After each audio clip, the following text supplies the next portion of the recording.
एक गरीब लड़का जो कभी स्टेशन पर चाय बेचता था, आज वो देश के सबसे ताकतवर पद पर बैठा है। ये कहानी है मेहनत, लगन और जनता के भरोसे की। ये कहानी है सत्ता तक के सफर की। ये कहानी है नरेंद्र दामोदर दास मोदी की। 17 सितंबर 1950 को गुजरात के वडनगर में एक बच्चे का जन्म होता है। नाम रखा जाता है नरेंद्र दामोदर दास मोदी। मोदी का जन्म एक अत्यंत गरीब परिवार में हुआ था। 6 भाई बहनों में मोदी तीसरे नंबर पर थे। घर की आर्थिक स्थिति बेहद खराब थी। बचपन वडनगर के छोटे से रेलवे स्टेशन के पास बीता। परिवार की मदद के लिए वो चाय बेचा करते थे। पढ़ाई में साधारण थे पर जिज्ञासा तेज थी। यही चाय बेचने वाला लड़का आगे चलकर देश की राजनीति बदलने वाला था। ये शुरुआत थी एक लंबे सफर की। सिर्फ 8 साल की उम्र में मोदी आरएसएस से जुड़ गए। ये संगठन उनकी सोच और अनुशासन का हिस्सा बन गया। धीरे धीरे वो संघ की गतिविधियों में सक्रिय होते गए। यहीं से उनकी वैचारिक नींव तैयार हुई। ये मोड़ उनकी जिंदगी का अहम पड़ाव था और भविष्य के प्रधानमंत्री की पहली नींव। 71 में मोदी आरएसएस के फुल टाइम मेंबर बन गए। उन्होंने अपना पूरा समय आरएसएस को समर्पित कर दिया। इसी दौरान उन्होंने गुजरात यूनिवर्सिटी से राजनीति विज्ञान में एमए किया। संगठन में उनकी मेहनत और अनुशासन सबको दिखने लगा। यहीं से उनका राजनीतिक भविष्य आकार लेने लगा। 85 में आरएसएस ने मोदी को बीजेपी में भेजा। यहां से उनका राजनीतिक सफर औपचारिक रूप से शुरू हुआ। 98 तक वो पार्टी के महासचिव बन चुके थे। संगठन क्षमता ने उन्हें तेजी से आगे बढ़ाया। पार्टी के भीतर उनकी पकड़ मजबूत होती गई। भविष्य का प्रधानमंत्री आकार लेने लगा था। 2001 में मोदी गुजरात के मुख्यमंत्री बने। मुख्यमंत्री बनने के बाद उन्होंने इंडस्ट्रियल और इंफ्रास्ट्रक्चर डेवलपमेंट पर ध्यान दिया। गुजरात मॉडल शब्द यहीं से चर्चा में आया। 2014 तक वो लगातार गुजरात के सीएम रहे। 2002 में अयोध्या से लौट रहे मासूम और निर्दोष हिंदू कार्यसेवकों को साबरमती ट्रेन में धर्म विशेष के लोगों द्वारा जिंदा जला दिया गया। इसके बाद गुजरात में दंगे भड़के और सैकड़ों लोगों की जान गई। मोदी ने अपनी नेतृत्व क्षमता से राज्य में लॉ एंड ऑर्डर मेंटेन रखा। उन्होंने मदद के लिए राजस्थान और मध्य प्रदेश के कांग्रेसी मुख्यमंत्रियों से भी बात की, पर किसी ने सहायता के लिए हाथ आगे नहीं बढ़ाया। यह समय मोदी के मुख्यमंत्री कार्यकाल का सबसे कठिन हिस्सा माना जाता है। लेकिन प्रधानमंत्री पद की राह आसान नहीं थी। जून 2013 में गोवा की बीजेपी राष्ट्रीय कार्यकारिणी की बैठक में मोदी को चुनाव अभियान समिति का प्रमुख बनाया गया। उस समय राजनाथ सिंह बीजेपी के राष्ट्रीय अध्यक्ष थे।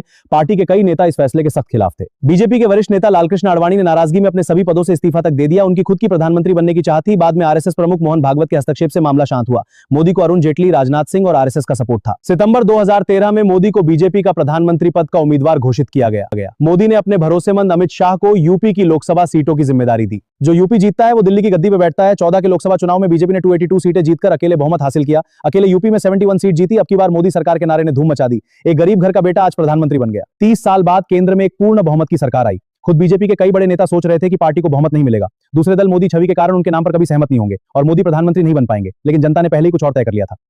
मोदी ने प्रधानमंत्री बनने के बाद कई बड़े फैसले लिए। 2016 में नोटबंदी लागू की गई। जीएसटी के जरिए पूरे देश में एक जैसी टैक्स व्यवस्था लागू की। आयुष्मान भारत जैसी 5 लाख तक के फ्री इलाज की योजना शुरू की। गरीबों को मुफ्त अनाज दिया। उरी आतंकवादी हमले के बाद पाकिस्तान में घुसकर सर्जिकल स्ट्राइक की। यह नया भारत था जो अब अपने दुश्मन को उसके घर में घुसकर मारता था। बालाकोट एयर स्ट्राइक ने भी पाकिस्तान को उसकी औकात याद दिला दी और उसके नाजायज बाप अमेरिका और चीन भी चौंक गए नए भारत को देख के। 2019 में मोदी और बड़े जनादेश के साथ दोबारा प्रधानमंत्री बने। 2020 में पूरी दुनिया कोरोना महामारी की चपेट में आई। भारत में भी हाहाकार मच गया। भारत ने अपनी खुद की कोरोना वैक्सीन बनाई और सरकार ने जनता को ये मुफ्त में लगाई। कोरोना ने हम सब की जिंदगी बदल के रख दी। मोदी के सत्ता में आने के बाद बीजेपी ने हरियाणा, महाराष्ट्र, उत्तर प्रदेश, असम, पश्चिम बंगाल जैसे राज्य जीते। 2020 में हिंदुओं की 500 साल पुरानी लड़ाई में जीत हुई जब अयोध्या में राम मंदिर का भूमि पूजन हुआ। इस समय तक योगी आदित्यनाथ भी राजनीतिक तस्वीर में आ चुके थे। 2024 के चुनाव के लिए बीजेपी ने नारा दिया अब की बार 400 पार, पर शायद हर कोई मोदी के ही भरोसे था। लोग कह रहे थे बीजेपी का लोकसभा टिकट चुनाव जीतने की गारंटी है और बस मोदी और अमित शाह को 10 साल में पहला झटका लगने वाला था। अब की बार 400 पार। सारे राजनीतिक पंडित और खुद बीजेपी फुल कॉन्फिडेंस में थी कि तीसरी बार भी वो सत्ता में आ रहे हैं और इस बार का जनादेश सबसे बड़ा होगा। पर जब चुनाव परिणाम आए तो सब चकित थे। बीजेपी मात्र 240 सीट पर सिमट गई थी। ऐसा परिणाम किसी ने भी नहीं सोचा था। अब मोदी का तीसरी बार प्रधानमंत्री बनना बीजेपी के गठबंधन सहयोगियों नीतीश कुमार और चंद्रबाबू नायडू पर टिका था। बीजेपी के 240, नीतीश कुमार और अन्य सहयोगी दलों को मिलाकर बहुमत का नंबर तो आ रहा था, लेकिन क्या ये सरकार बनेगी, सब यही सोच रहे थे। कांग्रेस ने बहुत कोशिश की कि नीतीश कुमार और चंद्रबाबू नायडू बीजेपी को छोड़ दें। कांग्रेस गठबंधन को 230 सीटें मिली थी। अगर नीतीश और चंद्रबाबू पाला बदल लेते तो शायद मोदी प्रधानमंत्री नहीं बन पाते। लेकिन कांग्रेस की उम्मीदें धरी रह गई और मोदी ने तीसरी बार प्रधानमंत्री पद की शपथ ली। पहलगाम आतंकवादी हमले के बाद भारत ने ऑपरेशन सिंदूर लॉन्च किया और पाकिस्तान में मौजूद आतंकवादी ठिकानों पर हमला किया। पाकिस्तान ने भी भारत पर हमला किया, लेकिन भारत के एयर डिफेंस सिस्टम ने दुश्मन की हर कोशिश को नाकाम कर दिया। ऑपरेशन सिंदूर में पाकिस्तान के कई आतंकवादी ठिकाने तबाह हो गए। भारत के एयर डिफेंस सिस्टम ने दुश्मन की हर कोशिश नाकाम कर दी। इस ऑपरेशन ने पूरी दुनिया को साफ संदेश दे दिया कि अब भारत आतंकवाद के खिलाफ जीरो टॉलरेंस की नीति पर चल रहा है। ऑपरेशन सिंदूर के बाद भारत और भी मजबूत होकर उभरा। मोदी सरकार अब बड़े फैसलों के साथ आगे बढ़ रही है। ये नया भारत है जो अपनी सुरक्षा और सम्मान के लिए कोई समझौता नहीं करता। भारत ही एकमात्र ऐसा देश है जिसने डोनाल्ड ट्रंप की धमकियों के आगे झुकने से मना कर दिया। 2026 बंगाल विधानसभा चुनाव में बीजेपी की बड़ी जीत हुई। ये जीत इसलिए भी खास है क्योंकि बंगाल श्यामा प्रसाद मुखर्जी की जन्मभूमि है, जिन्होंने बीजेपी की नींव रखी थी। ये बीजेपी के लिए एक ऐतिहासिक और भावुक दिन था। अब बस केरलम, तमिलनाडु भगवा होने बचे हैं। आज मोदी तीसरी बार प्रधानमंत्री हैं। भारत के सबसे लंबे समय तक लगातार प्रधानमंत्री रहने का रिकॉर्ड उनके नाम है। 76 की एज में वो हर चुनौती का डटकर मुकाबला कर रहे हैं। भाजपा 2029 का चुनाव भी बीजेपी मोदी की अगुवाई में लड़ेगी, ये तय है।